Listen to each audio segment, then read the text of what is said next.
Yeah. That's funny. I was thinking about the Eatons today. I don't know why, but yes, I do know why. I was going through some stuff and I saw this book by, well, now I tell you, names escape me. Bear? One of the ones that Bear wrote, or someone else? No, Oh. I would think of Eatons and books, and I would think of Louis. well, Leland who? Reed?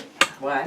Leland who wrote the, Leland? well, anyway, he graduated with, at the same time that Dick did. Oh, Leland Yeoman? No. No. No, it's close. Well, No? it's a Leland It is anyway. Leland. Hmm. Oh, they lived out just off the highway, west, beyond Belcher's. Huh. What's his name, honey? I'll think of it maybe after a I while. don't know. Well, I got lots of books here. It might be one of them in his backpack. Yeah, I was going to say, if you graduated, do you have Michaela's book with you? Yeah, you could grab that out, I And guess. if he graduated about the same time as somebody, we can find him, because we have that all-school annual that Michaela's class put together. It's got every graduating class, and he I was see. in it for... Uh-huh. So Yeah. about, you think he graduated with Doc? No, with Richard. Oh, with Bear. Okay. What's his name? It wasn't Ray? Albert or anything, was it? No, she said Leland, I don't understand. The only Leland I ever knew was Yeoman. Yeah.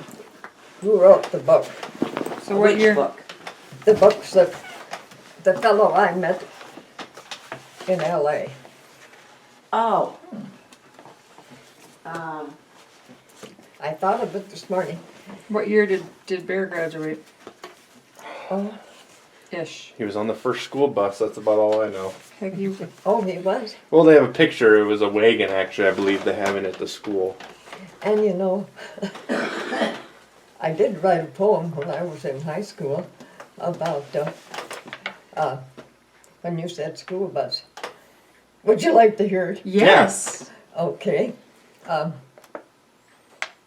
Way back when, like 36, the country kid was in a fix. There was no bus to come round to haul the country kid to town. We left our home on Monday morning to spend the school week at the dorm. And when the winter snow got deep, we stayed right there week after week. But there were things to compensate for this our luck we called our fate. When to the kitchen we would roam, we'd find our mother away from home. She'd be there fixing food to feed her ever-hungry brood. I thought I'd never get enough of that delicious golden stuff. Her cornbread. Done. That's awesome. That's wonderful. That is a very good I will poem. totally forgive you for not remembering Leland's last name if you remembered a poem that you wrote in high school.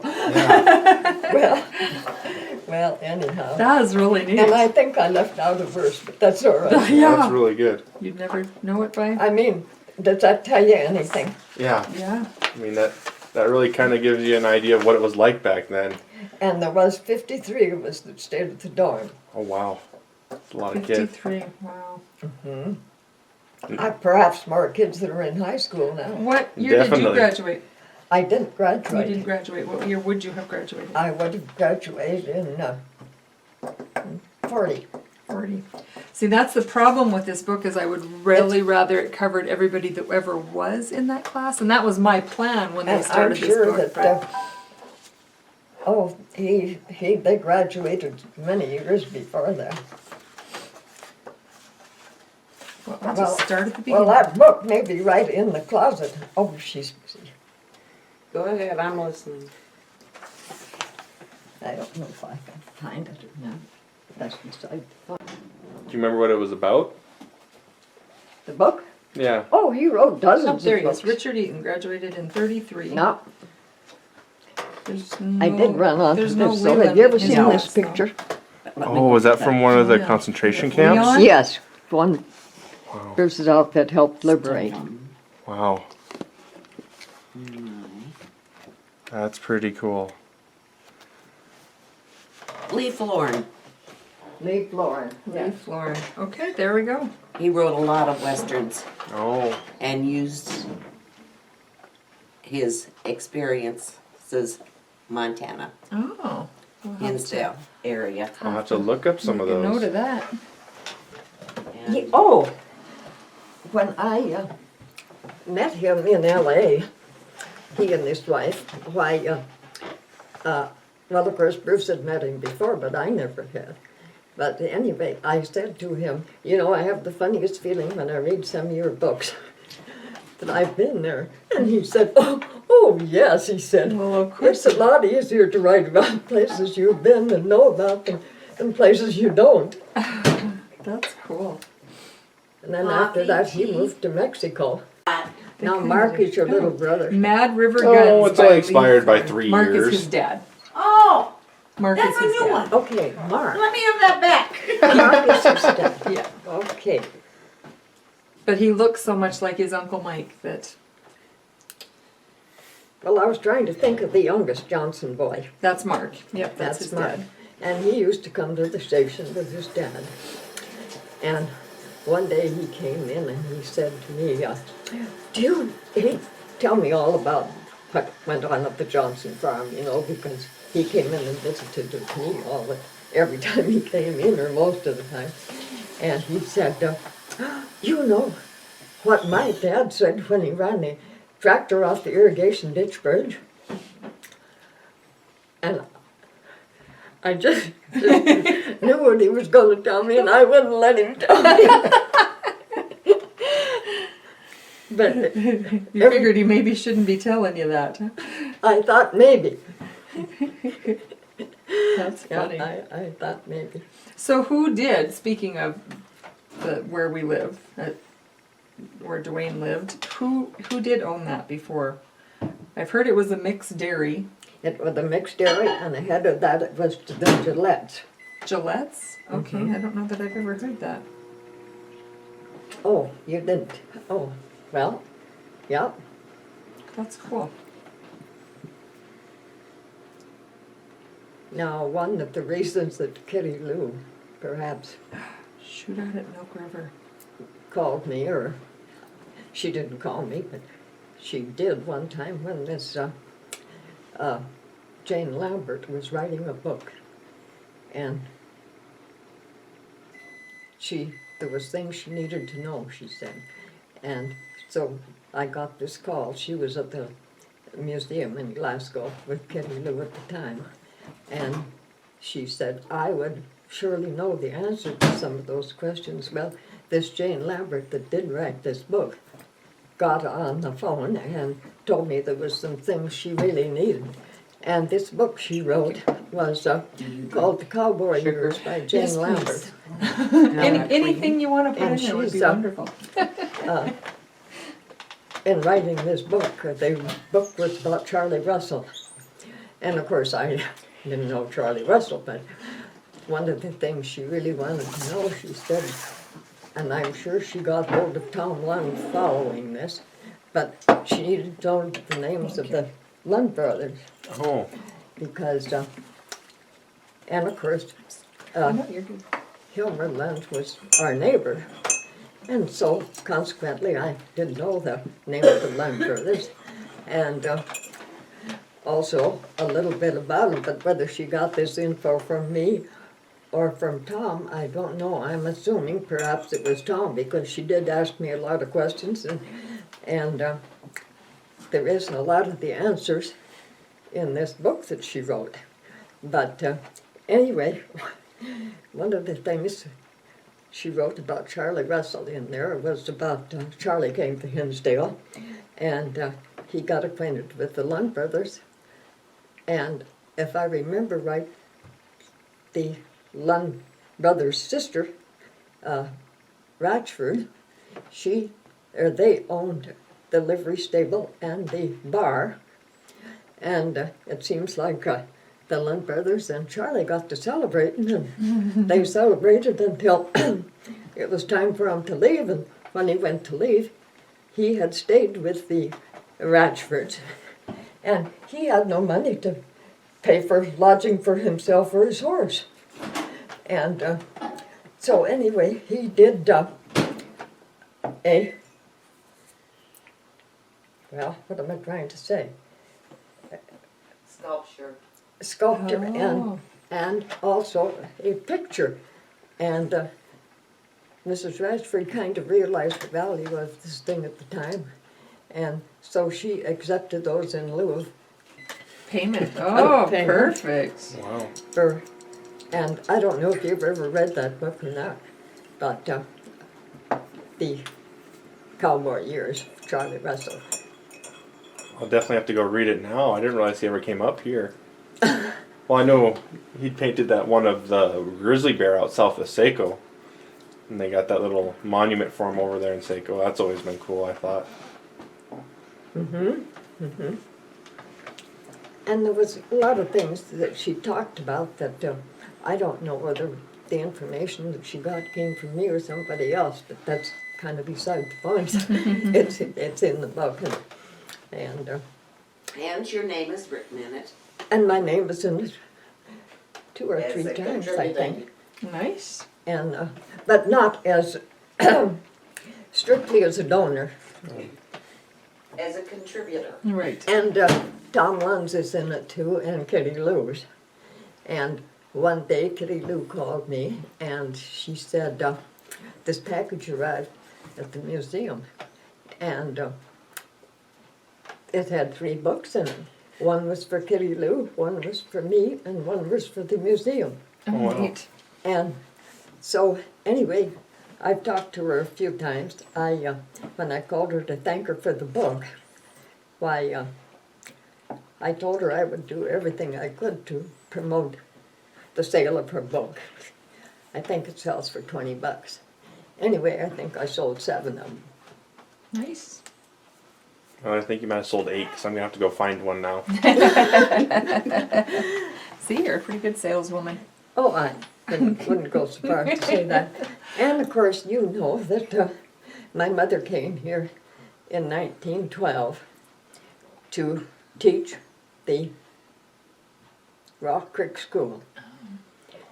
And, however, it was omitted from the map when they did the map because the school was no longer there when they came around to take these pictures, you know, and all of the country schools and that.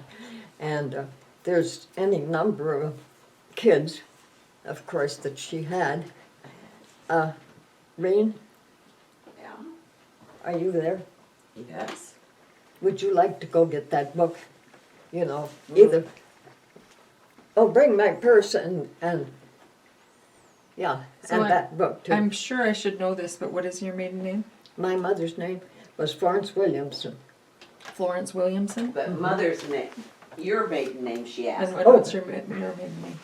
My maiden name was Birch, B-R-I-T-S-C-H. Okay. I knew yeah. I knew I should know that, but Uh-huh. I was telling Brady that I remember when I worked at the hardware store that you and Bruce would come in and sit and visit with me for a while. Oh, I always enjoyed that.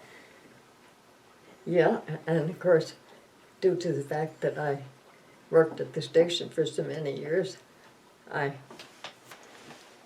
met a lot of people. Yep. That was the most embarrassing thing about working at the hardware store was when people would come in and I didn't know who they were and everyone knew who I was. Of course I was in high school and on the basketball team and Yes. everybody saw me. Mark used to give me all sorts of heck when we first started dating and I had to ask him who Bill Court was. I had no idea who Bill Court was, but Bill Court lived south of town and I lived north of town and Yeah. I really didn't have any reason to know him. Absolutely. The north doesn't beat the south. Yes. Well, my classmate Shelley Fry did not know who Sid Simonson was, and I thought that was crazy. Oh. But everyone should know who Sid Simonson was, but of course he was my neighbor.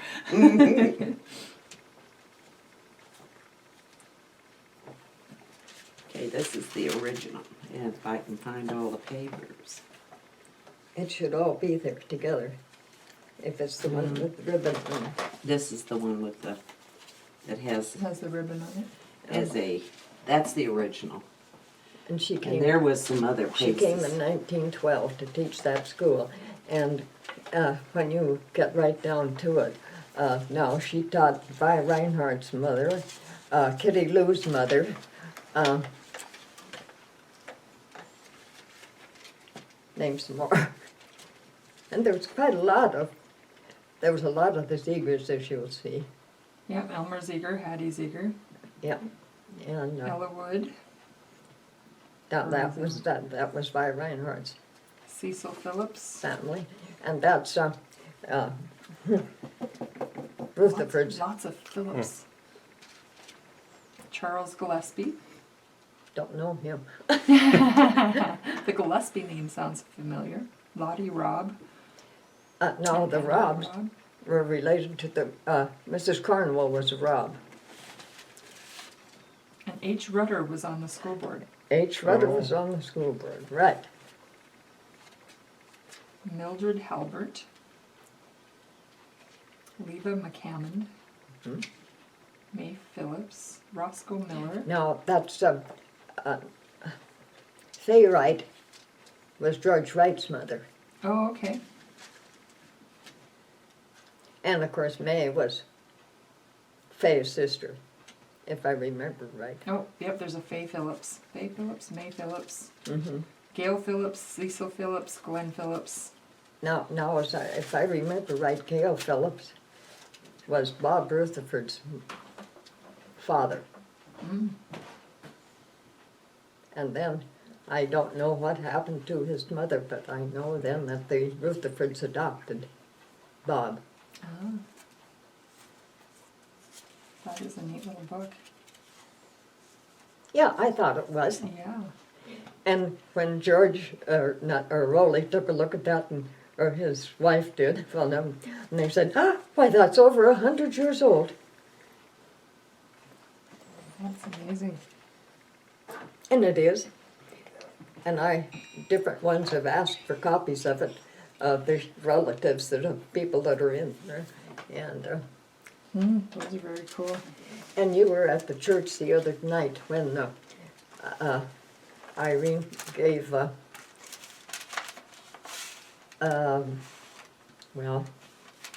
Irene, would you give that to, of the fire department? That was Tollefson, Thomas. Oh, yeah. Jim. Jim Tollefson. And he said something about it being over 100 years old. I don't know that paper was over 100 years old, but I do know that the organization, when they tried to organize it, The volunteer fire department. yep,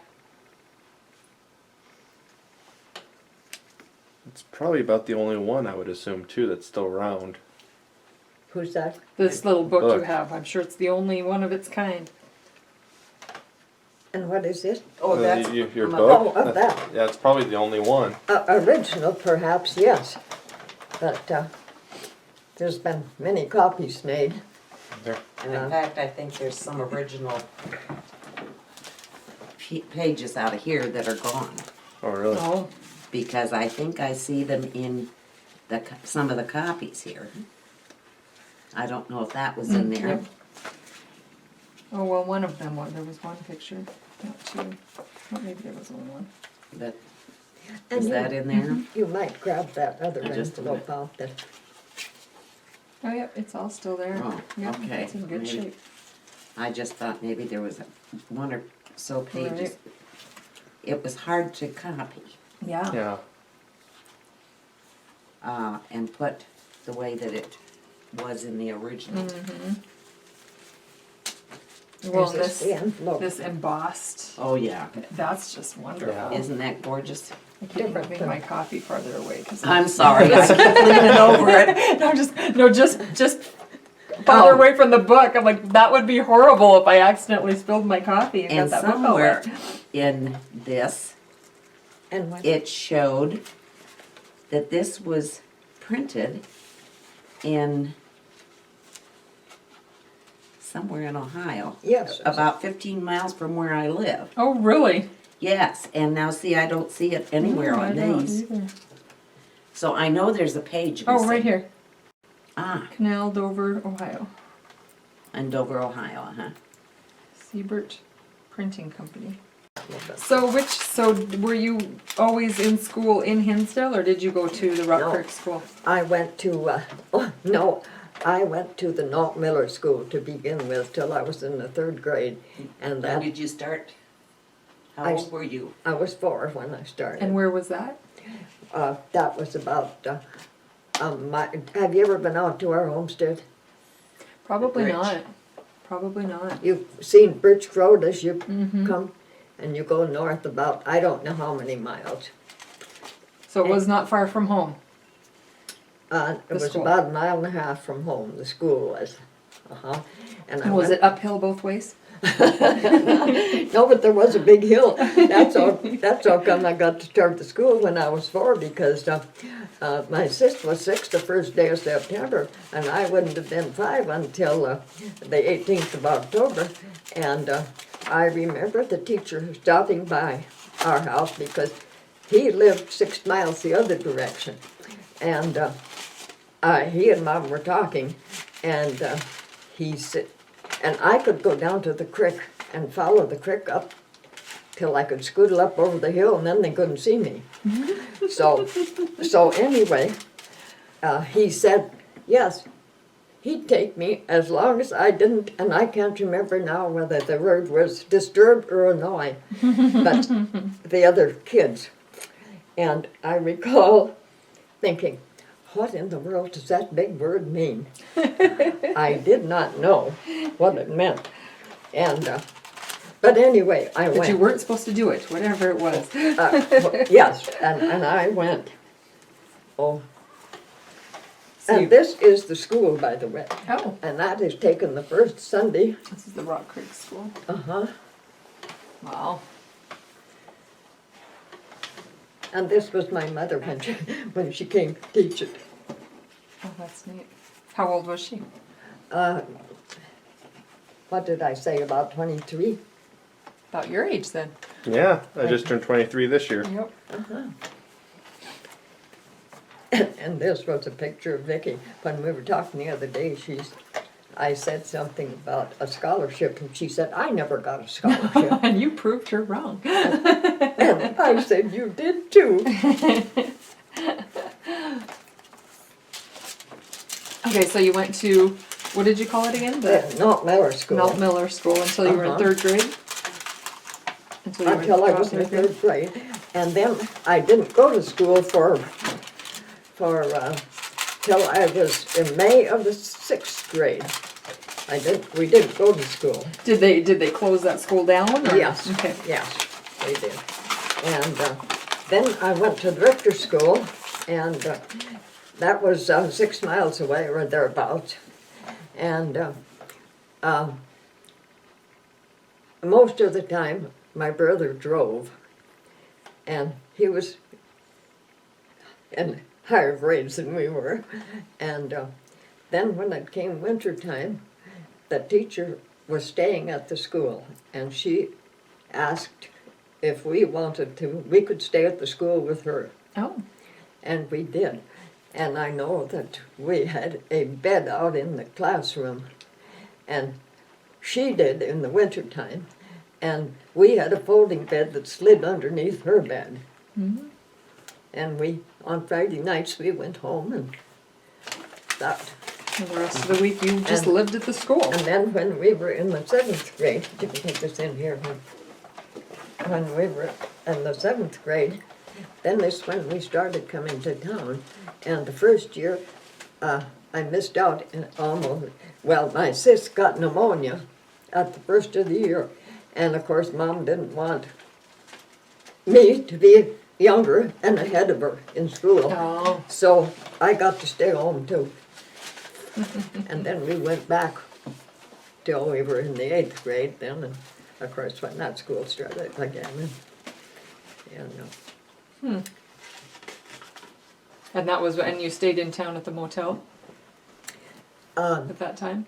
Yes, we At did. the dorm. At the dorm. And then when we hauled a shack into town, and it was put where Galtz live now. Mm. And we lived in that then till I finished school. I mean, I finished my junior year. Right. So did everybody come to town and live there, or just you kids that were going to school live there? Just us kids. Just your kids. There were. Did you say there were 3 of you? No, An older just brother? 2 of us. He Just the 2 didn't of you. go any further than the 8th Oh, grade. okay. Because, and you know, at school, I remember the teacher asking, or superintendent, I should say, asking about kids going on to college. And he said, how many of you are assured of going on to college at this point? There was one girl raised her hand, Bessie Copenhaver. Wow. And to my knowledge, she didn't go. She didn't go either, huh? No. Was not the thing to do, was to go to college at that point. Well, finances were such that we didn't know if, It just wasn't possible. yes, it just was one of those things Yep. that, yeah, and like I said, or did I say, Mom homesteaded in, maybe it was maybe as late as 1915, I'm not sure. But anyway, they're still there. The family is still there on the homestead. That's neat. So that's well over 100 years too. Yeah. And our house burned when I was 2. And I might add this, it was not George's immediate family that took us in, but George's, they were Phillipses that took us in anyway, when the house burned. But of course, my father, they moved into an old granary that was on a place, another place there. And we finally moved into that same old granary because, of course, he had to stay and take care of the livestock. Right. Even though it was summertime, they needed water and what have you. Right. And So you lived with the Phillipses until you all moved into the granary.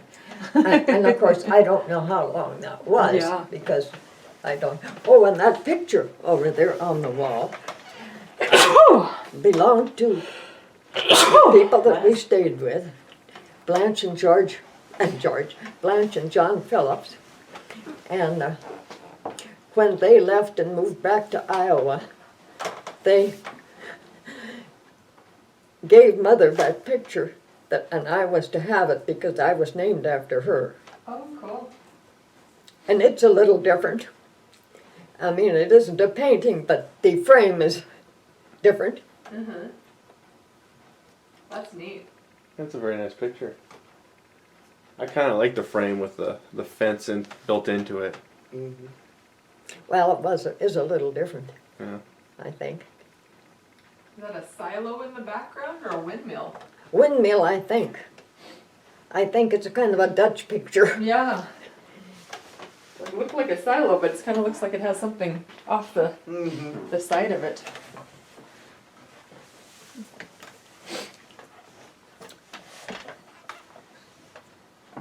And of course, our neighbors were fairly close to begin with. And then in about the 30s, they started to thin out. You know, they lived, on every half section, you know. And then, next thing you knew, some of them were gone, some were gone, some were gone, until finally it got to be that our closest neighbors were, well, let's see. Toward the last, I guess the Sherrys, Jim Sherrys, and the Weeseys probably were the closest. And they were each 3 miles away. Which seems pretty close now, but at the time you had lots of neighbors that were closer. Oh, yes, yes. You didn't mention what your mother did with you kids when your house burned. When what? When the house burned? Yes. Well, she had us kids out to the toilet when she looked back and saw smoke coming from the house. Oh no, so none of you were in the house. That's good. No, none of us were in the house. What? She locked them in. Oh, locked him in the And- outhouse? and she left So us she in knew the- where they were. That's a good And idea. she locked us in the outhouse. And Earl was at the school, and they could see our house burning from the school. Oh. And a Chester lady was teaching the school, and she let all the kids out so that they could make a Go trip help. over as fast as they could to see if they could help. Yeah. And Earl said, I remember her reaching over and hugging me. She's the Aw. teacher. So the house burned down. You went to live with neighbors, and then you moved into the granary. And then what happened? We lived in the granary for years and years and years, although they did add on to it, was still a granary. The granary just became the house. That's right. Mm-hmm. That's kind of neat. I'd be okay with living in a granary. Well, there's a lot of people that are converting all these round grain bins into houses now. Yeah. Yes, that's Is that true. right? The metal ones? Mm-hmm. You just got to insulate them. What, you know, I technically. remember when Sid and Margie built their new house. Yes. And they went and lived in the barn, and I just thought, that's so cool. That would just be the neatest thing ever, to go live in the barn. That would be so neat. I remember going to visit them, and they had a floor lamp and their recliner sitting there, and I was like, that is just neat. No, Sid was in my class. Okay, yeah. And Grace. Oh, okay. I have met Grace. Grace actually backed into my van a few years ago here. Oh,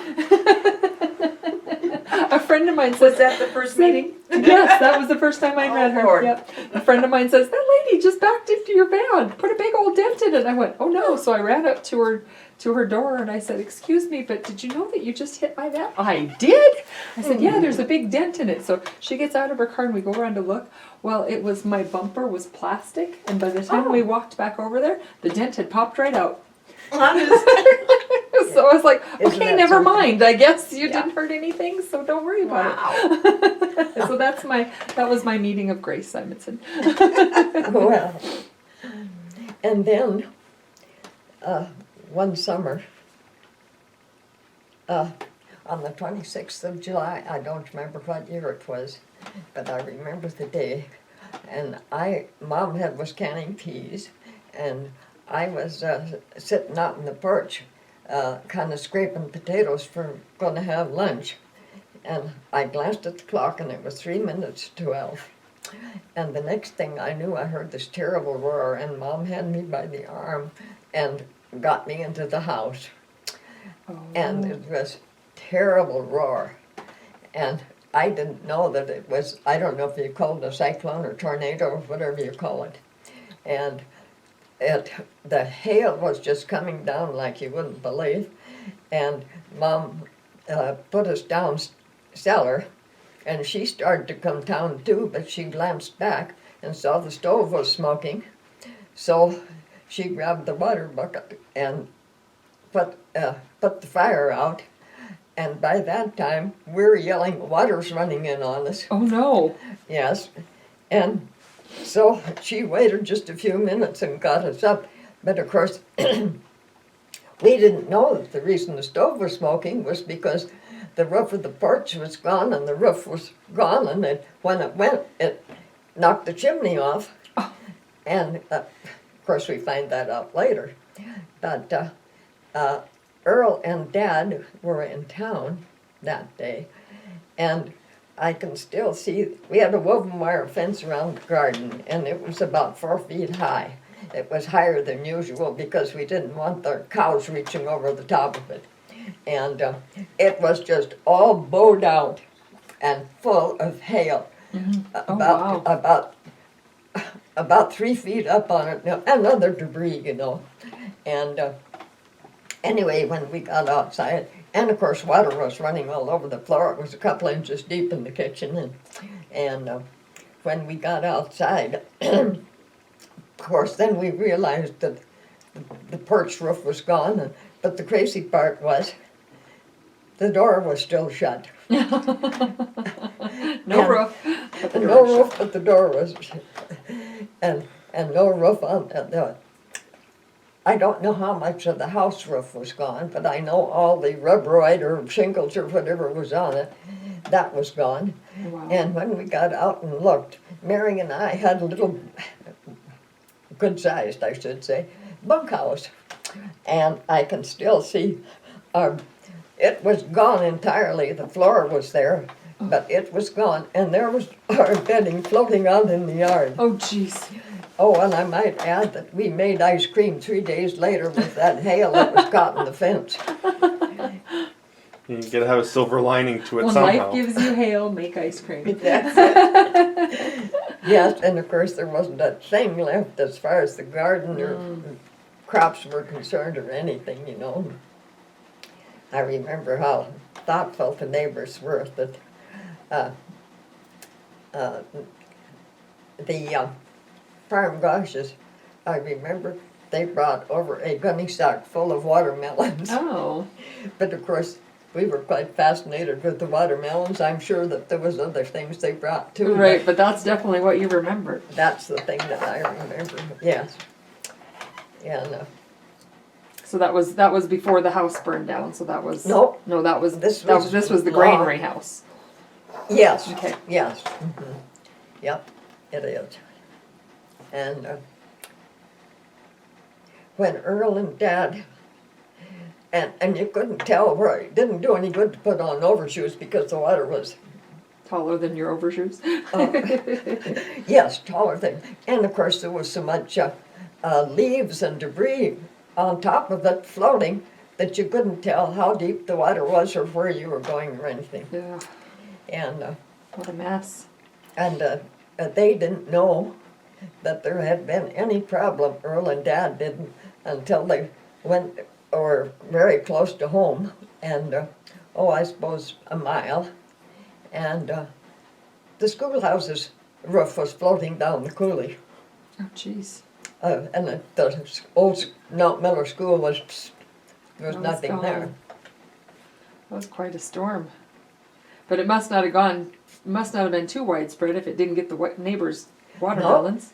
And of course the neighbors, when I say farm goshes, they lived down here on Rock Creek. Oh, And so it was several miles away that they lived. Yes. yeah, I can't imagine. We don't like it when we get a storm like that now when it doesn't take the roof off of our house. Or Exactly. it might damage the crops so we don't quite get as much as we wanted, but at that time that was everything. Yes, that was. And of course, And even if you had a root cellar full of vegetables, it was probably flooded. and at that point, we never had one. They've built one since, and I don't even know that they use it. But they have built a root cellar since, of course. But That's another thing I think of when I think of SIDS is their root cellar. I was always quite fascinated with their root cellar. We had the basement of our house, which was pretty much a root cellar. Yeah, right. I loved the way it smelled because it was just dirt. Earthy. Yep, it just smelled like and you dirt. know, there was so many things back then. You had a smokehouse so that when you butchered pigs and that, and you smoked the hams and things like that. And I remember, I don't know what I know they had some sawhorses out there and covered it over with, I don't know what, lumber of some kind. And I know the neighbors used to come and they'd cut up pigs and get the lard ready for whatever it was, or whatever they did with it, because you had to render it, of course. And the neighbors did have a lard press. Have you ever seen a lard press? Mm-mm. Well, it was about so big around, and it had a plate that went down on this thing, and you screwed the thing at the top, and it squeezed lard out, and it had a deal on the bottom that Collected it. collected it, and had a little spout that it ran out of, and Now, was the lard heated, or was the lard just off the pig and you threw it in this thing and pressed it? you know, I'm sure that it was processed first, and then put in there like the cracklings and that, I think. But I was so young, I don't It wasn't your remember. job. No, it wasn't. Where is that breast? 3 weeks ago when I was run very large. Yeah, for Yeah, it would was. have been handy, huh? Yeah. We did have sheep, and I know that anytime they had, that was our meat for the summer, was those hams that they'd cured, and chickens, of course. And then if you had a sheep, had mutton, you you did it at night, at just at dark, because that's when the cool part of the day was. And you let it hang overnight, and then the next morning you took care of it. And how did you take care of it? Well, of course, I told you about this well house that we had, and the dad fashioned a big tank. Although this didn't do anything much for the meat, it was cooler in there. But as far as milking it was concerned, butter and milk and that stuff, he had fixed this big tank, and the water from the well went into that first, and then there was a pipe at the other end that ran it out into the tank. So this The cold water stockyard, out there, ran stock through tank. this tank all the time. So it kept it cool and So it watered kept the it cool. animals too. That's a good idea. Yes. Now, back to the mutton. The sheep. Yes. What, And did, then- what then- did you do with that meat? Did you can it? Did you? Rarely. You ate it as fast as you could and shared it with the neighbors. Okay.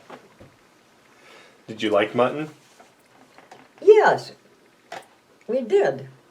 There's very few people anymore that'll eat sheep.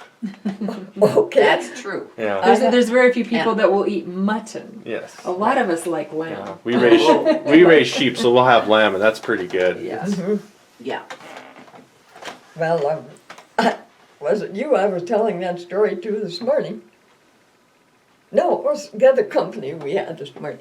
And I said, you know, there was people in the area that wouldn't be caught dead with a sheep on the place because they were cow people. And the blacks and the whites raised a lot of sheep, you know. And And that's politically correct. yes, raised a lot of sheep. And when they would ship in the fall,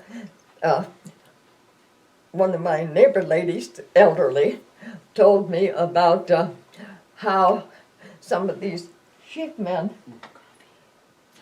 when they brought their sheep to the stockyards to ship, why these cowmen that wouldn't have a sheep on their place would go and they would get a sheep out of there and throw it over their saddle and scoodle up into the South Bench Hills and butcher it, and they liked mutton, but they wouldn't have one on their place. They couldn't admit it to their friends that they liked it. Right, and I don't think they shared it. I think that because they'd know too about the mutton. Oh, that's funny. Now, where was the stockyards? Was that just on the other side of the tracks by the Yep. elevator, just kind of to the west of it? Just right here in I town. think it was Lucas that just noticed that there were corrals over there just the other day. Is there still some corrals, kind of? Yeah, or maybe I know there's some anything- stuff back behind Mixes at maybe that old that's what place he was back talking there. about. Yeah, I guess I I haven't guess I looked to remember. see. And I they guess should- I remember there being were curls right over there, here but in I town, haven't. so that, and they had, what do I want to say? Up so that it would go to a railroad car, you know. What am I trying to call A it? chute or ramps? a- Yep, ramp and a chute. Yeah, I think when we had pigs, there must have been a scale there at those. Well, there's a corrals. scale in the elevator still. Right, but there was a scale at There's the a old livestock scale, stockyards, huh?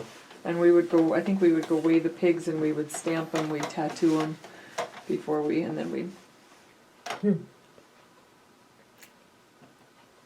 Yep. Did they ever have a rodeo in the stockyards? No, not to my knowledge, not, but you know, Frank Locke and I don't remember who his sidekicks were. They had out at the Bevan's place, they used to have. And then south of town here someplace, and I can't remember who all was in on. But I recall some boys going to this rodeo once, and they had an old coupe. And some of them got in the back and they shut the lid down, you know, so they'd only have to pay for the ones that were sitting in the front seat. And then when they got in, why, they'd open the deal and let them out, and they got to too.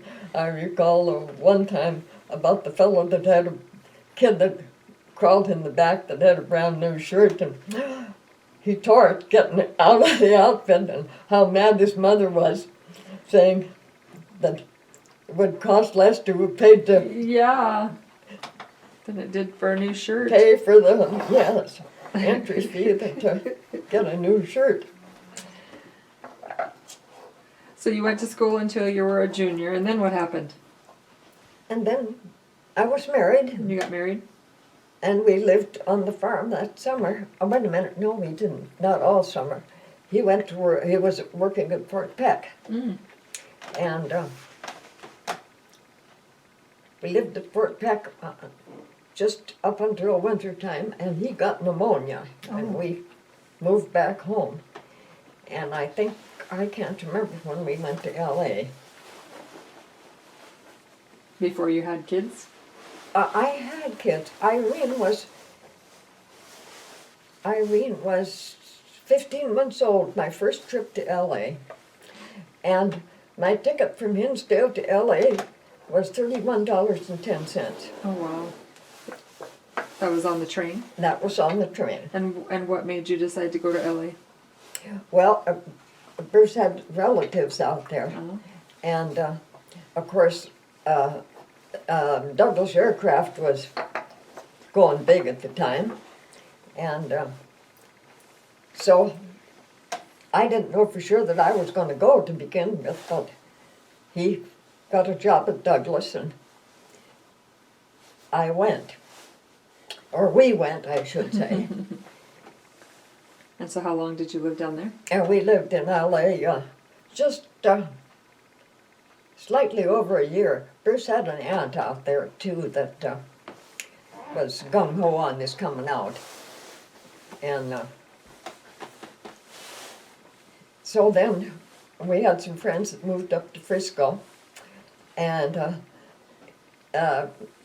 you know, you made 50 cents an hour at Douglas Aircraft, unless you got to be a foreman or something. Mm-hmm. And in LA, or in Frisco, they paid 75 cents at the shipyards. Oh wow. So that was a big move. Quite a So step we up. moved up to Frisco, and we were there until, well, when Bruce got his notice to go into the service. Why, he brought me back and Irene back to Montana. And So you were only down there a couple of years probably? in Frisco, Okay. a couple of years. And Bruce's family came out, his father and mother and Arnold, and we all lived in this big house that belonged to a millionaire. And he lived upstairs. However, he was no longer a millionaire. They lost all their money during the Depression. And I mean, This was in Frisco? in or? Frisco. Okay. Uh-huh. But they had been millionaires. Hmm. And his aunt and uncle, he said, finally were living downstairs in their house. And the uncle died, and the aunt just packed up a few things and went back east. The food was still in the cupboard. You just couldn't imagine going to that. And when a friend moved into this house, they couldn't find a place to live, and this friend went up on the streetcar, and she was standing on the corner asking people, do you know any place to live? Do you know of any place I could live? Her husband was in the service. And this fellow, our landlord finally, told her that, he said, I couldn't believe what she was saying. He said, and I went home, and then I went back, and she was still there, and I told her that the bottom of my house was vacant, and she could live there. So she did. Well, we were friends to this girl and her family, and she didn't like it. She just moved into their front room, and that was all. She was done with it. And when I got there and saw that house, I said to Bruce, "Oh, I want that house." And so anyway, we made a deal with them. They moved into the house that we moved out of, and we moved into their house.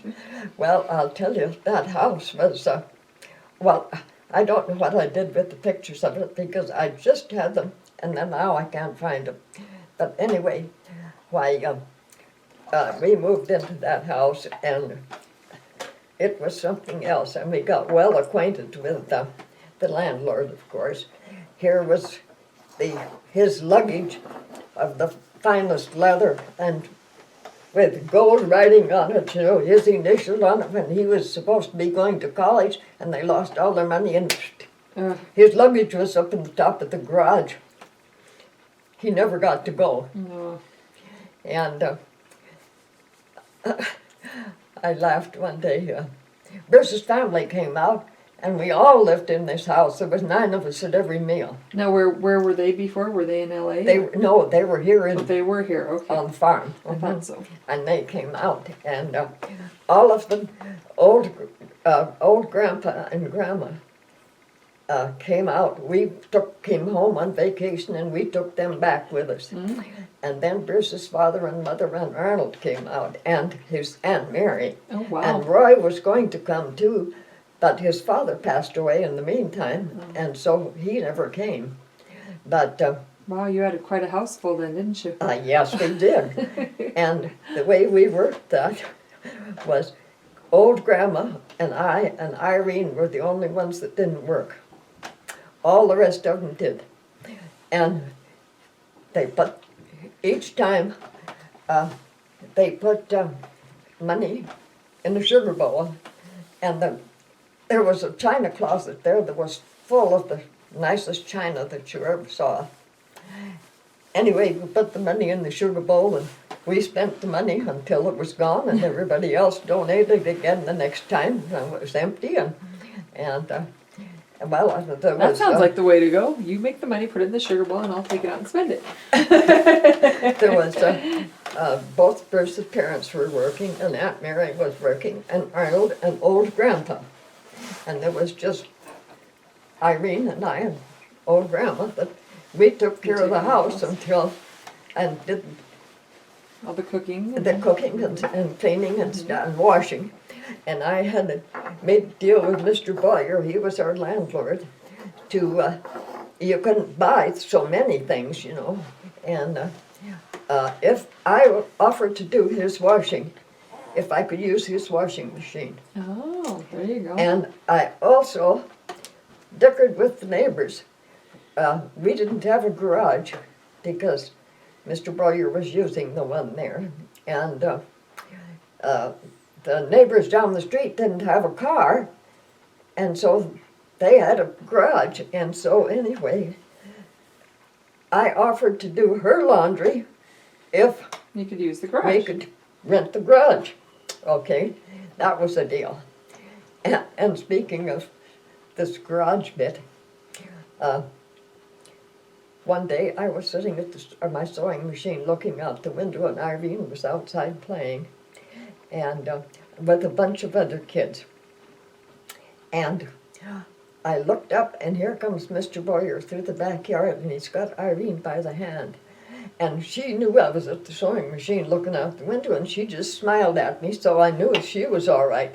He's got her by the hand, but he's white as a sheet. And he gets to the back door, and I had just made a pot of coffee, and I ran to the door, and I said, "What is it?" Because I knew it was something. And all he could say was, "Your little girl, your little girl." He didn't even could think of her name. I got him in the house and got him seated at the table with a cup of coffee. And I said, "And what's the problem?" He kept saying, "She saved me from running over that child. She saved me from running over that child." And I couldn't believe this, because here she is, just past 3 years old, or just 3 years old. And he said, his car, the sidewalk wasn't, then he'd have to drive across the sidewalk to go into his garage.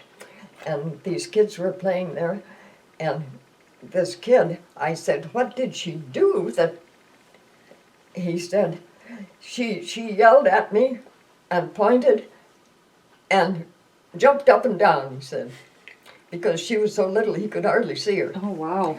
And jumped up and down. He said, she saved me from running over that child. Oh, my goodness. And this kid did run out in front. And from then on, Irene couldn't do anything wrong, I tell you. No, she couldn't. I mean, That's a neat Yeah. story. That's cool. and I didn't realize that the man was sick. Oh. And except I went upstairs and would slide the rent check under the door, and we never saw anything of him for quite some time. Mm-hmm. And one day I got this call, and however we used his phone because it was on the stairway. Mm-hmm. And he was in the hospital, he told us. Was there anything we needed? Oh, no. Yes. He was in the hospital. Wanted to He know was if there was in the anything you hospital. needed. Well, Mr. Boyer passed away while we were there. Oh. And just about the time that we came back to Montana. Mm. And anyway, oh, I might add, that same Christmas, there was 3 other girls on the street that named their dolls Irene. I have no idea why. That's fun. Maybe they heard you yelling it out the back door a lot. Strange name. Yes, yes.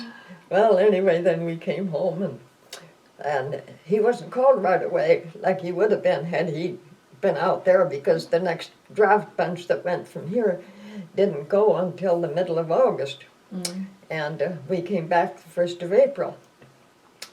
And so, well, we dinged around and we helped the Hattons put in their crop up north, and just kind of, because we didn't know for sure when he was going to go, and then he went in August. However, I didn't know that I was pregnant when he went. Oh, surprise, huh? Yes, surprise, you said it.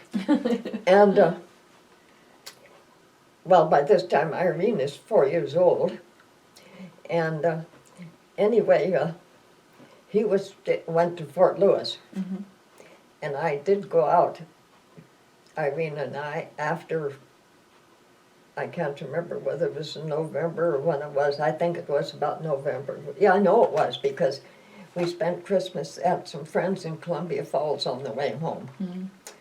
And yes, and of course, then I believe Carol was about 13 months old then before Bruce got home. Wow.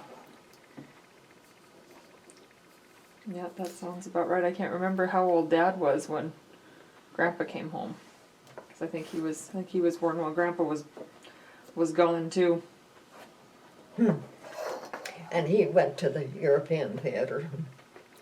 And but he did say that as far as the war was concerned, that most of it was an experience, and he would like to have gone back because, but he was just very fortunate in a sense,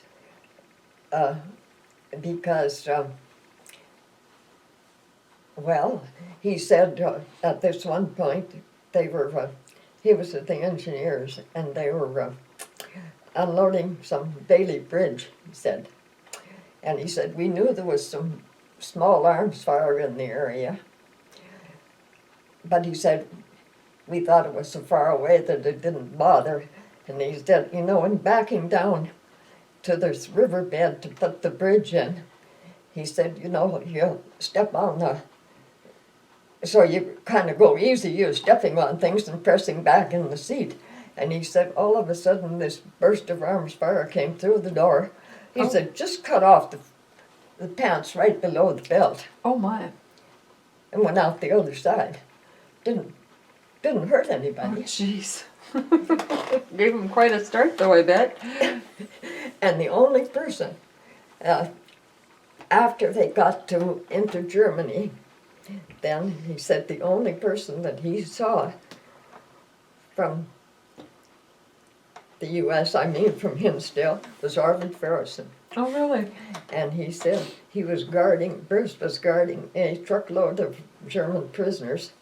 And he said, I saw this shadow coming around the back of the truck. And he said, I knew who that shadow belonged to. He said, Oh, really? I The know. shadow was I recognizable. don't even. know how come, he said, but I recognized that shadow as Oh, my Arvid goodness. Ferguson. Oh, that's neat. And so they visited a little while. Of course, he couldn't leave, he said, but they did have dinner together at the PX or whatever you call it that night.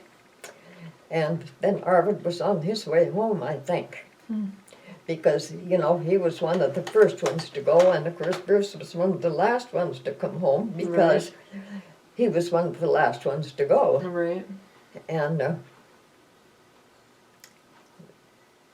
at the last, after the war was over there, that picture I showed you was taken, well, Hitler was already dead that day, I think. And when they went into that Mauthausen, Austria camp, and Hitler had already killed himself.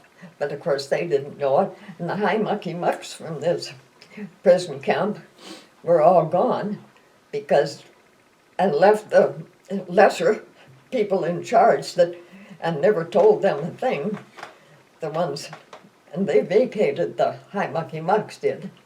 And then he said right after that, they were sent to, he and 7 others, I think he said, were sent to a, here I am blabbing about this, and it doesn't matter, Oh, that's great to hear. to a, at Nantua, France, to a, what am I trying to say? I can't think.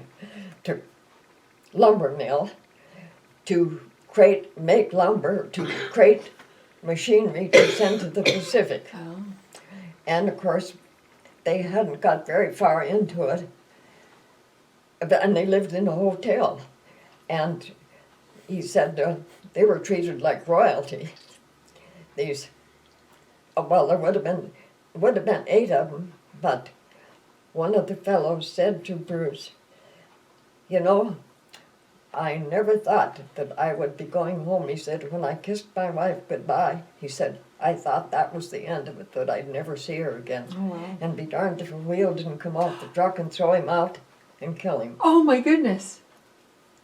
Mm-hmm. Oh. Up in the mountains toward Nantua, wow. France. Oh, my goodness. And so then there was the 7 of them. And he said, we ate in this hotel. And he said one day about the little boy, mother and little boy that came along, and they stood and watched him for a long time, and finally the woman said, could my son taste that bread? He has never tasted white bread. Oh, my. And of course they were happy to give it to him. And then there was something about Bruce ordering something, or trying to order something. And it was in French, and he didn't know what it was. And this fellow came along, and he said that maybe I could help you out.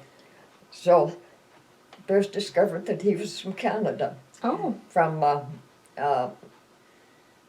I can't remember whether it was Saskatchewan or BC. Anyway, they exchanged addresses, or I guess they did, they must have.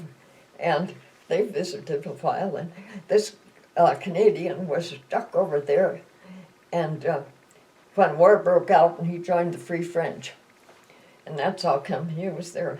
Well, anyway, after Bruce was home here and was at the station, one day, this motorcycle with a sidecar pulled up, and this fellow got out, and he came in and stuck out his hand and to Bruce, and he said, remember Borg? here was this Canadian, Oh, wow. had just gotten married, and they were on their honeymoon, Oh, how neat. and he came down, and apparently he had stopped at Eldon's to find out where we lived, because he knew it was Hinsdale, but he didn't know where. Right. And he finds out the Bruce is working at the station, and so he went over. Well, anyway, we were living in the Baker house at that time, down here, and so the next thing I know, they're there. And his wife's name was Alice, if I remember. I don't know really what his name was, but it was Lucky, and his last name was Vast, V-A-S-T. And anyway, they spent their honeymoon at our house. And the reason they did, they might have gone elsewhere, I don't know. But Bruce's grandmother was in the hospital at the time, and she required some blood transfusions. And he said, we're not going until I find out if she needs more blood and I can donate. Oh, nice. But the ones that did donate was Harry Sieber and Joe Stuber. Oh, cool. And that was, she didn't need any more blood. But anyway, they wrote a few times, and last I knew he was with the fire department in Vancouver. And then you know how you kind of lose track of people sometimes. Tends to And we happen. did. Life gets in the way. Oh, well, I guess so. When we went, when we came home, we were going to go back to Frisco, of course, because they kept telling us his job was there, but there was no place to live, because the people, you know, the veterans had come back and everything was taken. And because he was one of the last ones, you know, that after war was over with Japan, even before he came home. And so there was no place to live. Well, anyway, they were building or working at the co-op market up here at the time. And Really? I can't remember what they were doing, but working on it anyway. And about that time, Eddie Swanson quit the station. He was trucker. And so Art asked Bruce Elmstory if he would want the job. So Bruce went to work for the station. And he was there, let me see, a year or so, about, before Glasgow needed a manager. And so he kind of went and interviewed Glasgow, and Glasgow said, or Bruce said, he knew they had a grocery store in their station, and he said absolutely he knew nothing about groceries, and he didn't want it if the grocery store had to stay. And so anyway, I guess I don't know about, he came home laughing, and he said, at the very last minute, he said, Chris Mulvig finally said to the directors, he said, well, you better shoot to get off the pot, whether they were going to hire him or whether they weren't. Well, anyway, Bruce said, why don't you think it over for a while? And we came back to, he came home, and the next day I know when they were going to call, Art Amestoy and us were on the same telephone line. He said Bruce just told him to answer the phone if they should call. Well, anyway, they called while we were gone and hired him, and he went to Glasgow, and it was right after we moved into the house here. And of course, in the meantime, we had the house built. We were in the process of building the house when, I told you, when the Vasts came, because it was under construction at that time. And so then we were only in here a very short time, till the kids got out of school. And then I moved to Glasgow, and then Art and Joan moved into our house. Because, and it wasn't really that much, there was no cupboards or anything. I don't know how they handled it, but they did. And So we were in Glasgow, 48, 49, and 50. And then is when Art moved to Poplar, and Bruce went to the station. And I honestly can't tell you how many years he was there.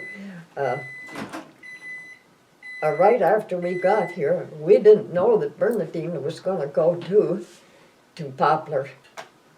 And so I had to do some bookkeeping for until who did we hire? I can't remember whether it was Junior Johnson, I think. I think it was. But there was once when I was on vacation, and I think it was Lamont Boucher that took over while I was on vacation. And then Junior came. And then I said, if I have to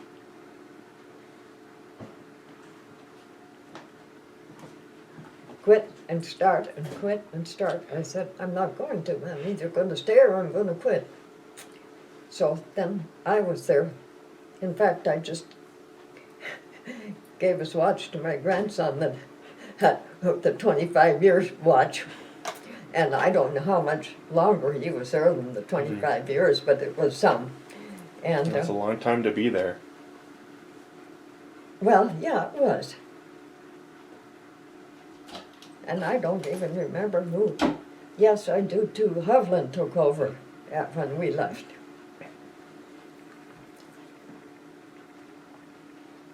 And then I kind of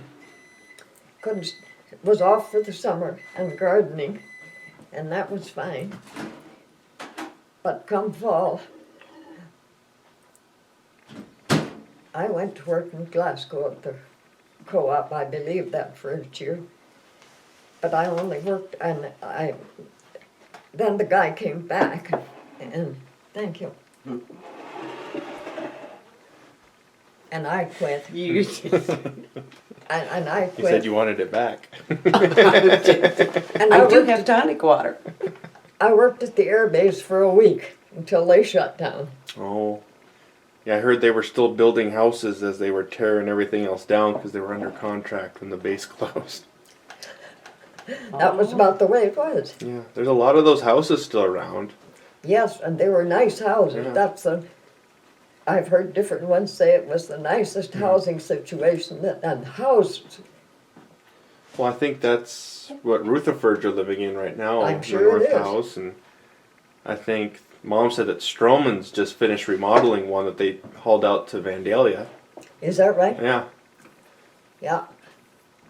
Yeah, I worked there a week, and then I don't know how come I was given a gift certificate to the station in Glasgow, and it got to be at Christmas time, and in the middle of the summer, one day when I said to Bruce, I think it's time I spend that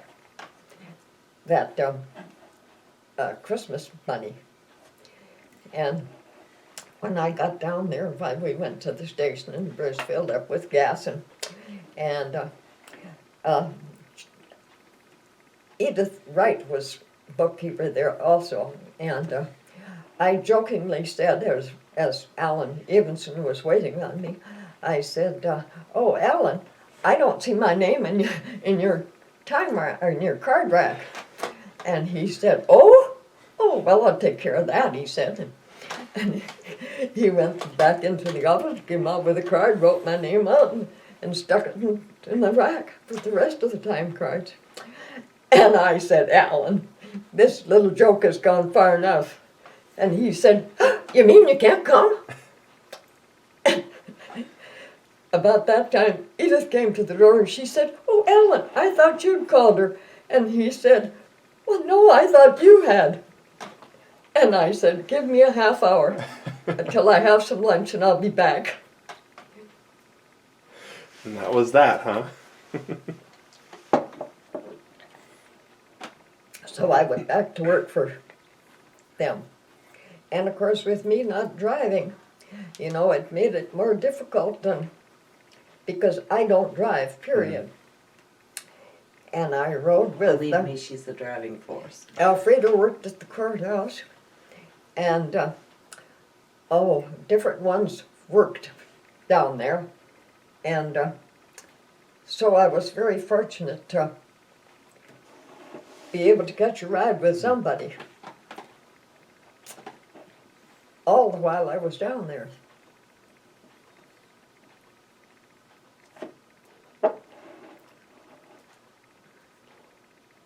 How long did the train stop in Hinsdale? When was the last time it did that? You know, I don't even remember. I honestly don't remember when the... Do you? No. I know. I know when Let's see, we were, I know I was a senior in high school and I was still taking Annette to the train when she'd go to North Dakota. Because the first time she went and Harris Hofstad was still at the depot. And he said to me he'll call me when the train was in the block because he knew Annette was going. And so Annette was here and she was ready, and of course it was in the middle of the night sometime, I can't remember when. And she, you know how nervous Annette gets. And she's all flustered about getting up to the station and stuff. And I said, Harris said he'll call me when train was in the block. And she takes everything literally. She thinks a block from the house. You know. And so it took, I don't know how many years for her to figure out that the block was down the way. But she remembers that to this day, that, you know, we'd be sitting drinking coffee and her anxious to go. And Well, that'd make me nervous too if I had to try and catch a train within a block. but she was, we'll never make it. We'll never make it. Just run really fast. Yes, yeah. Got the whole length of the train to catch it. But I don't remember. So that was in, it was still stopping in 58. I had little experience on the train, not this, well, it's been a couple of years now. But anyway, of course, when I can't see, I think Kitty Lou put me on the train. And as she said about my blind friend or something like that when I got on. Well, the fellow that was waiting on me, or took the suitcase and that, he knew that I wouldn't be able to tell which suitcase was mine, you know, because I can't tell colors or anything. He said, I'll put your suitcase right here, and I was riding in the handicap car. Well, the train was horribly late, and by the time we got to Havre, there was a Native American couple got on, and they were brother and sister. Well, I had sense enough to know that my suitcase was out there kind of, I thought possibly in their way, but I asked and they said, no. And of course they don't know that I can't see. But, no. Didn't bother a bit. Well, anyway, like I said, and they got in Havre, and it was about midnight, I think, when they got on there. And so by the time we got to Shelby, or just before we got to Shelby, I kept hearing these zippers going. And I thought, you know, I don't even remember her having a purse. And then I thought, there's too many zippers for that. And so, anyway, I stood up and looked, and here she's slipping into my suitcase. And I said, and just what do you think you're doing? And she said, oh, I thought it was mine, she said. And they're fairly young. I mean, I suppose they're under 30, both of them. And she's saying, I thought it was mine. She said, you can go through my stuff, she said, if you think I've taken anything. And, there was about that time she started to cuss. And then all she had was 2 drawstring bags. And so anyway, I just felt the bags because she plunked them up on the seat, and I felt the bag. She said, well, did you find anything? After going through my stuff, and I said, lady, I didn't go through your stuff. I said, you did. She was the one that poured it out on the seat then. And she did have a bottle of stuff that we both took. But I had filled mine full of a laxative. I said I was hoping that she'd taken it, but she hadn't. But anyway. Well, that'd be some justice. She started to yell, and I better not, you aren't recording this, are you? It's recording. Oh, well, I won't tell you what she said, but she did say, Said some bad words, evidently, Yeah. huh? and I bet she said at least 60 times, and she woke up all the other people in the car, and one of them went to get help, so to speak. And, well, there was an effing word before the bitch. And I bet she said that about 60 times. And anyway, finally,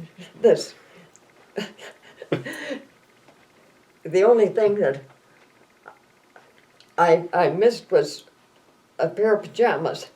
And I said, but I started to tell her that I ordinarily have pajamas in here, but I said, I was going to tell her I left them at home, but she started in with the bitchin' stuff again, so I didn't get that far, and I never told her. Well, anyway, finally they got a couple of guys down there, and the guys didn't listen to her, and I'll bet you she went on, and the brother has gone upstairs or someplace. He vacated.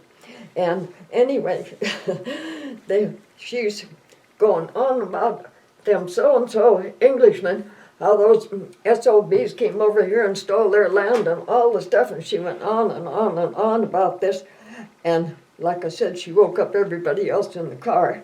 And these guys, I don't know who they were. Conductors, call them men. Conductors, 'Cause they're yes. One of them train was officials. finally trained men. Anyway, and they were getting off at, what did I tell you? That happened just, Around Shelby, was it?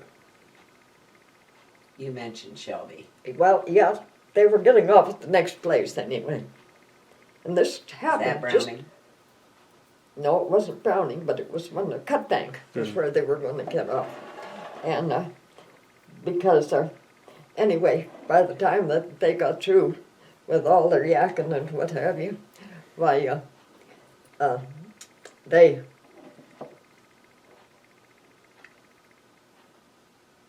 well, what did they do? They gave you a card. They, Told you that if he went and got a card, and he said, I'm going to give you the police number for the railroad. And he said, if you find anything, but anything missing out of your bag, he said, we want to know about it.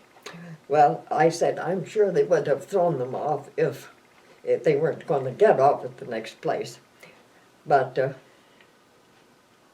anyway, I didn't find anything that there was some stuff that was moved around, but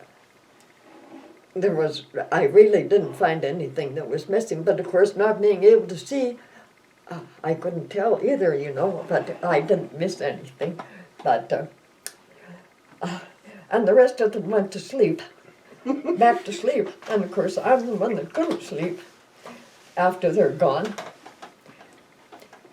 And, but when I got on in the morning, this fellow came and he said, conductor, I know more than a conductor, I can't think of what he was. He came by and he saw, oh, from Glasgow, he said, maybe you know my relatives. And I said, and who? He said, Harold Brown. And I said, oh gosh, yes. I guess I know all the Browns. Or, yeah, that's the way I said it. And he said, yeah, and I bet there's some you wish you didn't know. Anyway, many times I've met him on the train. oh, about every other time that I've ridden, I've met him on the train since. And his name is, Dennis Richter. And which one of the brown girls from Hinsdale that he belongs to, I can't remember.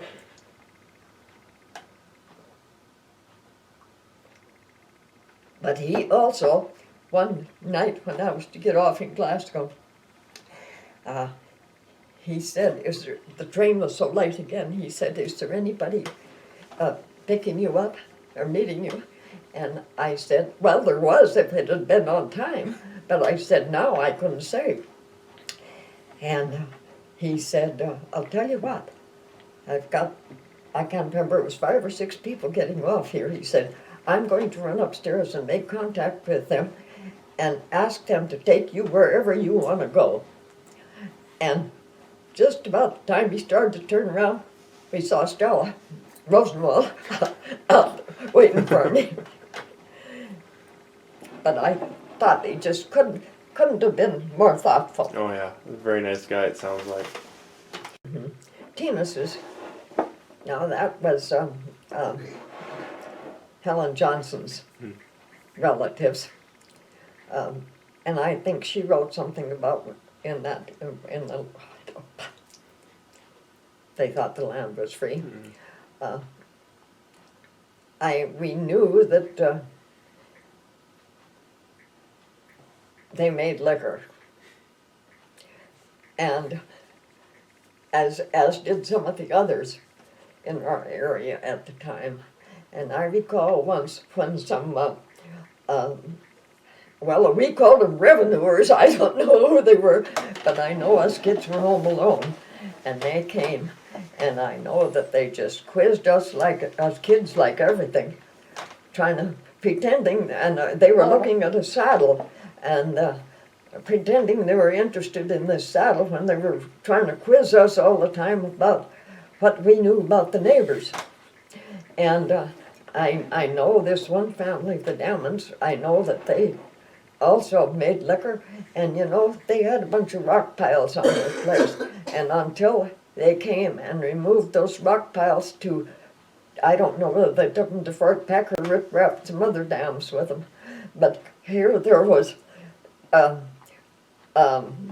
caves built under those big rock piles where they hid their stash until they got to dispose of it. Well, that's a pretty good place to hide it. Yes, very good thinking, but until those were moved, they didn't know,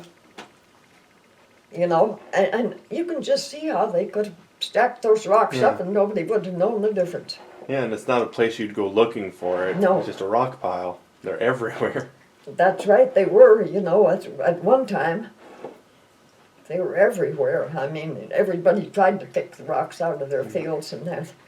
But, and I know different times, early in the morning, this one fellow neighbor would be coming home early in the morning, and his wagon would be full of hay, and apparently he was transporting it someplace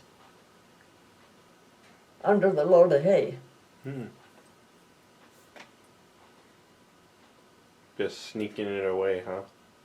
Mm-hmm. So were they doing that just with the grain that they were raising? Did they have a bunch of corn, or? You mean for hay, like? Well, when they were making the moonshine. I have no idea, because they didn't let me in on any of that. No, I just don't know what they made it out of or anything. What all did they farm up there? Was it mostly wheat? Well, yes. No, I won't go so far as to say that, because they did a bit of everything, I think. They tried corn and oats and barley and wheat. And of course there was a good many years that you didn't have anything but thistles.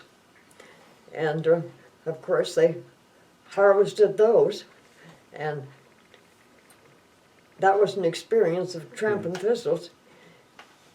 They put us kids up in the wagons or hay racks, and because, you know, they couldn't get much of a load on unless you No. did tramp them down. And the cattle and stuff mostly survived on them. What kind of cattle were up in this country back then? Where is it? Herefords or Kind of a mixture of everything. was it? But I'll tell you what, one time when they had a terrible storm, I remember my brother was convinced that they had this terrible storm anyway, and it when it came through under a bridge, he found out somebody's cattle. I have no idea whose they were, but there was some Angus and there was some Herefords, and all the Angus were dead, Oh, really? and the only ones that lived were the Herefords, and there was a bull or so, and they were black and they were dead, but that convinced him to raise Herefords. A little bit tougher in the winters, huh? Well, apparently that's what he thought. That's what he gathered from that, but I don't know that what they raised now because I couldn't see it. However, I was there for branding, but but there was a lot of other people there too. Yeah. There's a lot of Angus in this country anymore. Yep, But everyone's got a little bit of that background of those mixed breeds. yep, they do. And of course, there's some with the red Angus too. Yep, there's some people that are really into that. I mean, you got Bouchers, they run over 1,000 of them. I didn't know what they raised. Yep, they raise some of the smaller framed red Angus. Seem to do pretty good out in that country.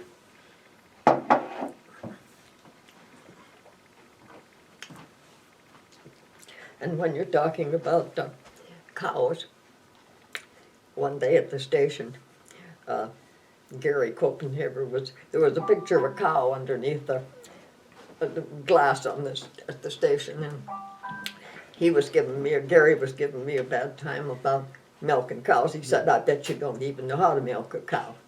And just about that time, his dad came up behind him and put his hand on his shoulder, and he said, son, she's milked more cows than you've ever seen." And one day I got to thinking about this. I don't know how many cows he'd seen, but I know that I had 7 cows to milk every morning and night, and my sis did too. And my brother had 1 cow that was odd cow that we left for him, and we always had to wait for him when we'd milked 7 cows. And we got those cows. Our neighbors had moved and didn't take the cows with them. There was no place for them at the time, and that was in April, and they got them sometime in the next September. Well, that's when I milked 14 cows a day for 30 days. How many's that? That's a lot of cows. And yes, and April, May, June, July, and August. That's about 400 cows a month. Yeah, and so maybe he was close to right when he told Gary that I'd milked more cows than he'd ever seen at that point. That's a lot of milkings. So So were you guys selling the milk then? The excess? we didn't sell milk, we sold cream. Oh. So was there a truck that would go around and pick Oh, it up? Or? no, you put it in big cream cans, the 5 or 8 gallon cans, and like I told you, it was set in this cold water, and we mostly sold or tried to sweet cream, because you got more for sweet cream than you did for sour.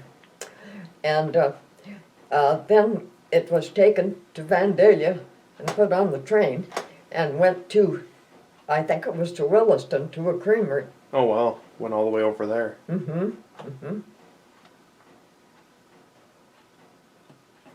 So why did it go out of Vandalia instead of Hinsdale? Was it closer? Yes. And the Sherrys, our neighbors, why, they, lots of times we could do the same thing at the same time. I mean, maybe we could just take it to their place and they'd take it in. Well, that makes it a little bit easier if you don't have to go every single time. Yes. So with Vandalia, did that used to be a bigger town or? 'Cause there's- They had a hotel there once. Oh, really? According to Les Hansen, he told me about, he said, and they had white tablecloths on the tables, and of course, you know, when they built the Vandalia Dam, that was quite an undertaking. And they had, the Claypools had a grocery store. I don't know if somebody had it before them or not, but, you know, they had, how do you say it, 3 grocery stores. Oh, They- like a chain kind of? The Vandalia store, the Mulfingers had the grocery store, and she was Homer Claypool's sister. And then they had the Hinsdale store after Buttery's sold out, and then they had one in, was it Dodson? I think it was Dodson. Oh, wow, that one's a little bit farther away. Yeah, but they were able to, I think they did some buying together, if you know what I mean. Yeah, kind of buy in bulk. I think so. I don't know.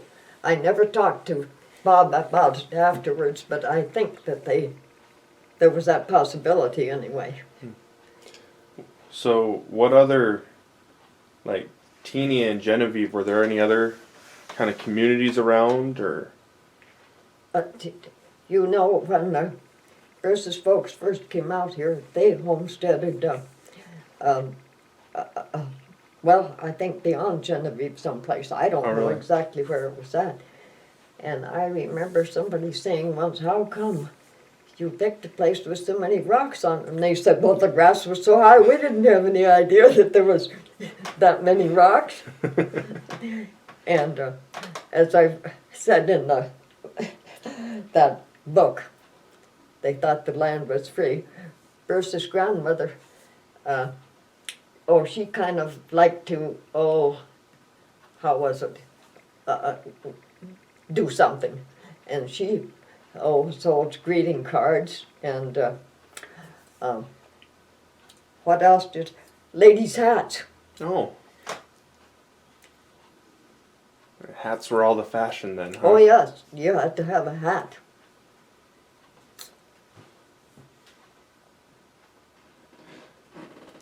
Yep. Things have changed quite a bit over the years, haven't they? Oh, absolutely, absolutely. What's one of the best changes that you've seen over the years?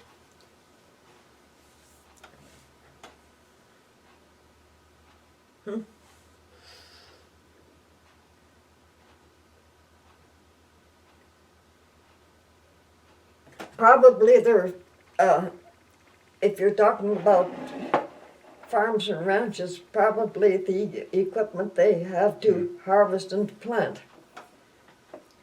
Yeah, it probably makes a big difference. You guys probably must have had some draft horses back when you were little. Oh yes, Yeah, that's a lot harder back then. I can't imagine trying to do farming and ranching without some sort of equipment. yes, it was the horses and on an old binder and that, and planting.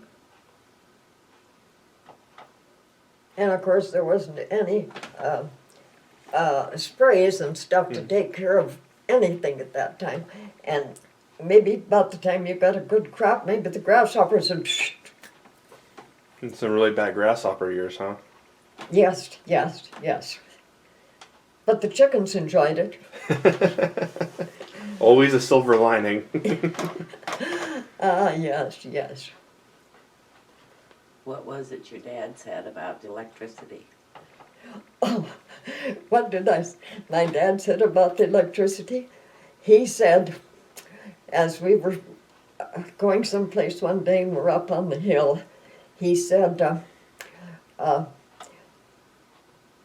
someday there's going to be lights all up and down the valley, as he pointed toward Hinsdale and down.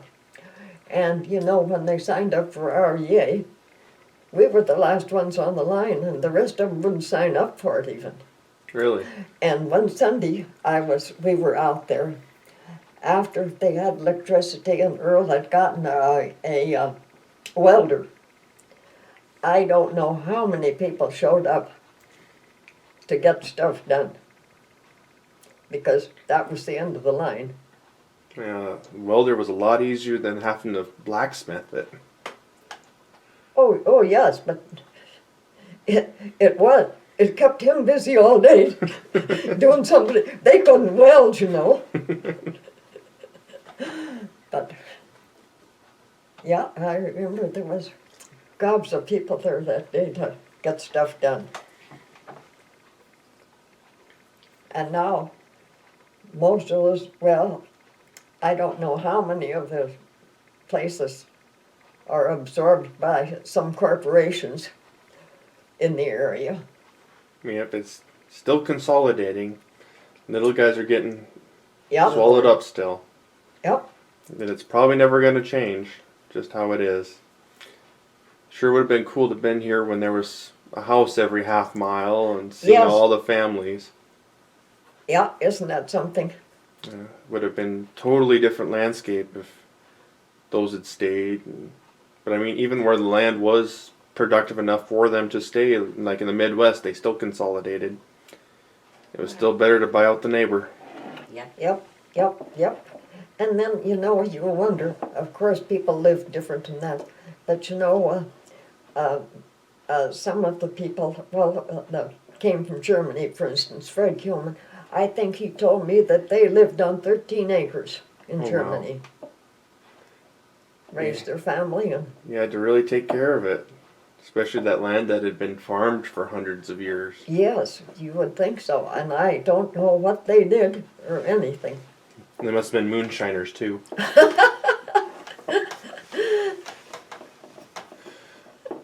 Yeah, and I probably shouldn't tell this, but speaking of Germany, one time Bruce was, their outfit pulled into a field, he said, and to camp overnight. And he said he just cringed because this was a wheat field that they pulled into, and just everybody parked. And his truck he was in was next to a high board fence. And he said after a while, they noticed this man on the far side of the fence, and he was motioning to him, and Bruce particularly. And Bruce's friend, Ross West, I think, was with him. And the guy motioned to him to come down the fence a bit. And behind a bush, he kicked out a board and motioned him through the fence. And about that time, of course, it was a two-story house, and it was fairly close. He didn't know they'd been looking at him through binoculars, but he found out. And this old fellow was a German, and he had a kid that was, I don't know how old, but you know, they took everybody over 13 or so into the service. But anyway, he tried to explain to Bruce the reason they picked him was he saw Schuler on his helmet and knew it was a German name, of course, and thought maybe he could either speak German or at least understand it. Well, of course he couldn't, because Bruce's great-grandfather was born in the U.S., I believe. Anyway, he was trying to explain to him how they weren't for this war. It was all them high mucky-mucks of Hitler's. And he invited them in, and he had to, this kid had to repeat some of the stuff because he could speak English, this little kid, and he'd translate from the old man to the guys. Anyway, he invited them in, and he said they put on the very best that they had. He said if we hadn't had fresh eggs and butter and milk and cheese, and he said, of course, they did allow them to keep some milk cows, but their beef stuff and everything, why they went to the service. We're servicemen. And, but they gardened, and he said, then when it came night, why, they wanted him to ask him to stay, and they said, oh no, they couldn't. Outfit might pull out during the night. And they said he'd put on a guard. And he said they put them to bed in feather beds. And he said, fed them the best of everything that they had. And sure enough, he said, at the crack of dawn, it got us up, and we got us back through the fence. That was a very nice man. Yes, A little scary, probably, not knowing who he was. right, right. But no matter how bad the situation, you always find someone who's good. Yeah, and they treated him like royalty, he said. And I don't really know how many there were, except there wasn't any boys over 13, because they took all of them to do the fighting. And of course it was mostly old people that were left.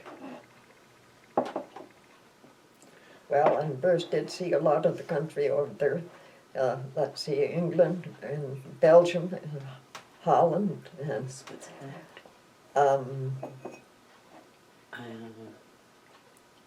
and of course, Austria. huh? Austria. Oh yes, they were in Austria for some time, and Germany. And Dr. Clausen was telling me that he lived fairly close to the border here, and he said lots of times the cows would come down into Montana, and he'd have to gather them up and so on. But anyway, he said when he was a young fellow, there was a town in Saskatchewan, Schuler, and he said some of the young punks, he said, were telling him about this, and he said that they were quite fascinated by these stories that they'd seen some girls up there. So he said one time they pooled their resources and filled the tank with gas of somebody's car, and he said, we moseyed to this town of Schuler. And he said, you know what? He said, we saw a bunch of pretty girls all right, but they couldn't speak a word of English.